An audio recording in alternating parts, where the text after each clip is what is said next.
स्वामी विवेकानंद के अनुसार प्राणायाम योग का एक महत्वपूर्ण अंग है, जो न केवल शारीरिक स्वास्थ्य और शक्ति प्रदान करता है, बल्कि मानसिक स्पष्टता और ध्यान की गहराई भी बढ़ाता है। प्राण, जीवन ऊर्जा का महत्व। प्राण, जीवन ऊर्जा शरीर के सभी क्रियाओं का मूल है। जब ये ऊर्जा संतुलित रहती है, तो शरीर स्वस्थ, मन शांत और ऊर्जा संपन्न रहता है।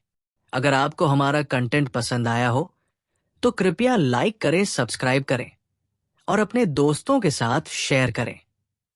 प्राणायाम वास्तव में श्वास प्रश्वास की कोई क्रिया मात्र नहीं है, बल्कि श्वास प्रश्वास उन क्रियाओं में से एक है जिनके माध्यम से हम यथार्थ प्राण की साधना के अधिकारी होते हैं।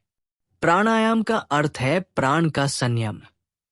भारतीय दार्शनिकों के अनुसार सारा जगत दो पदार्थों से निर्मित है: आकाश, सर्वव्यापी, सर्वानुस्यूत सत्ता, और प्राण, जगत की उत्पत्ति की कारण स्वरूप अत्यंत सर्वव्यापी, विष्णुवत शक्ति। आकाश ही वायु, तरल और ठोस आकार धारण करता है, और उसी से सूर्य, पृथ्वी, तारे आदि उत्पन्न होते हैं। इंद्रियों द्वारा आकाश की उपलब्धि संभव नहीं है। जब यह स्थूल होकर आकार धारण करता है, तभी हम इसका अनुभव कर सकते हैं। सृष्टि के आदि में केवल आकाश रहता है, और कल्प के अंत में सब कुछ पुनः आकाश में लीन हो जाता है। प्राण ही गति, गुरुत्वाकर्षण, चुंबक शक्ति, स्नायविक शक्ति प्रवाह, विचार शक्ति और समस्त दैहिक क्रियाओं के रूप में अभिव्यक्त होता है। बाह्य और अंतर जगत की समस्त शक्तियां जब अपनी मूल अवस्था में पहुंचती है, तब उसी को प्राण कहते हैं। प्राणायाम का प्रकृत अर्थ इस प्राण के यथार्थ तत्व को जानना और उसको संयत रखने की चेष्टा करना है। प्राणायाम में सिद्ध होने पर साधक के लिए अनंत शक्ति का द्वार खुल जाता है। यदि कोई व्यक्ति प्राण के विषय को पूरी तरह समझ ले और उसे वश में कर ले, तो संसार की कोई भी शक्ति उसके अधिकार से बाहर नहीं रहेगी। उसकी आज्ञा से चंद्र और सूर्य भी हिल सकते हैं, क्योंकि उसने प्राण को जीत लिया है। प्रकृति को वशीभूत करने की शक्ति प्राप्त करना ही प्राणायाम की साधना का लक्ष्य है। सिद्ध योगी देवताओं का आवाहन कर सकते हैं, मृत व्यक्तियों को बुला सकते हैं, और प्रकृति की सारी शक्तियां उनकी आज्ञा से काम करने लगती है। हिंदू धर्म सदैव अंतिम संभाव्य सामान्यीकरण के लिए अनुसंधान करता है। वेदों में प्रश्न पूछा गया है कि ऐसी कौन सी वस्तु है जिसका ज्ञान होने पर सब कुछ ज्ञात हो जाता है। योग कहता है कि इन सब विशिष्ट व्यक्तियों के पीछे एक सामान्य अमूर्त तत्व है, जिसको जान लेने पर सब कुछ जाना जा सकता है। संपूर्ण जगत को उस एक अखंड निरपेक्ष सत्स्वरूप में सामान्यकृत किया गया है, जिसे जानने से संपूर्ण विश्व को समझा जा सकता है। इसी प्रकार समस्त शक्तियों को भी इस प्राण में सामान्यकृत किया गया है। जिसने प्राण को पकड़ लिया, उसने संसार की सभी शारीरिक और मानसिक शक्तियों को पकड़ लिया है। प्राण ही सारी शक्तियों की सामान्यकृत अभिव्यक्ति है, और इस प्राण पर विजय पाना ही प्राणायाम का एकमात्र उद्देश्य है। प्रत्येक साधक को उसके सबसे समीप जो कुछ है, उसी से साधना शुरू करनी चाहिए।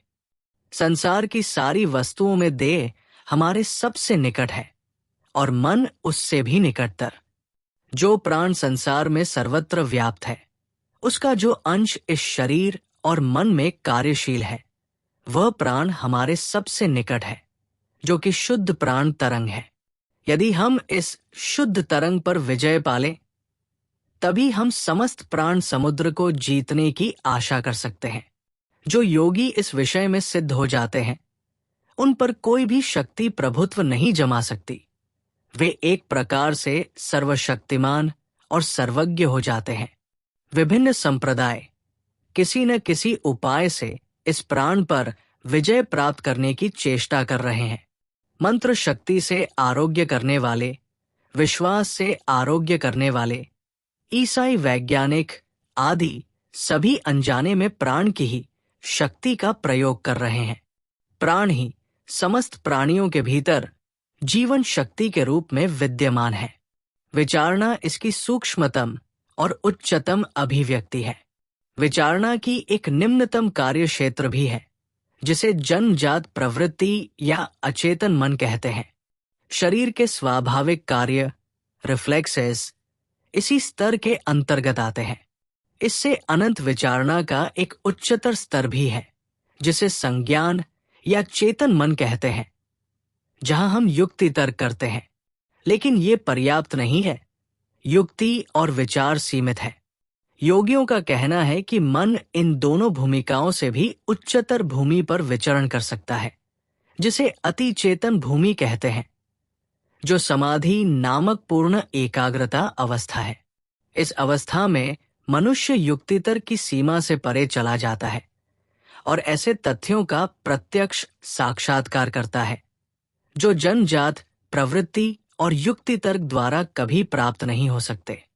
शरीर की सूक्ष्म शक्तियां, जो प्राण की ही अभिव्यक्ति है, सही रास्ते से परिचालित होकर मन को अति चेतन भूमि में ले जाती है। इस विश्व में अस्तित्व प्रत्येक स्तर पर एक अखंड राशि है। वास्तव में व्यक्ति और सूर्य में कोई भेद नहीं है। ये अनंत जलराशि मानो एक बिंदु है और प्रत्येक वस्तु उसी का एक दूसरा बिंदु है। जगत सतत परिवर्तनशील एक जुड़ राशि मात्र है और सारे रूप उसके भीतर मानो छोटे छोटे बुलबुले हैं। मेरा शरीर या तुम्हारा शरीर वास्तव में नहीं है, केवल कहने की बात है। केवल एक अखंड जड़ राशि है। उसी के किसी बिंदु का नाम चंद्र, सूर्य, मनुष्य या पृथ्वी है। सभी वस्तुओं का सतत परिवर्तन हो रहा है। आकाश तत्व को सारी जड़ वस्तुओं के प्रतिनिधि के रूप में ग्रहण किया जा सकता है। प्राण की सूक्ष्मतम अवस्था में कंपन उत्पन्न होते हैं। कभी कभी ध्यान हमको इस सूक्ष्म अवस्था में पहुंचा देने की शक्ति रखता है। लाफिंग गैस के प्रयोग से भी ये अनुभव हुआ कि सारा जगत विचारों की समष्टि मात्र है। स्थूल कंपन चले गए थे और केवल सूक्ष्म कंपन, विचार राशि, बचे रह गए थे।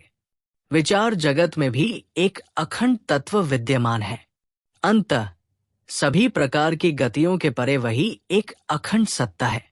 आधुनिक भौतिक विज्ञान ने भी ये प्रमाणित कर दिया है कि शक्ति समष्टि सदैव समान है और ये कभी व्यक्त और कभी अव्यक्त अवस्था में रहती है। इस शक्ति रूपी प्राण के संयम का नाम ही प्राणायाम है। प्राणायाम का अभ्यास कैसे करें? आरामदायक आसन में बैठें। एक शांत वातावरण में बैठकर अपनी सांसों की गहराई और लहरों पर ध्यान केंद्रित करें। नियमित अभ्यास। प्राणायाम का अभ्यास रोजाना करें, चाहे वो कुछ ही मिनटों का हो, जिससे शरीर में ऊर्जा का संतुलन बना रहे। ध्यान के साथ संयोजन। प्राणायाम के बाद ध्यान अभ्यास करें। इससे न केवल आपके विचारों की चंचलता कम होगी, बल्कि आपको आत्मा की गहराई तक पहुंचने में भी सहायता मिलेगी।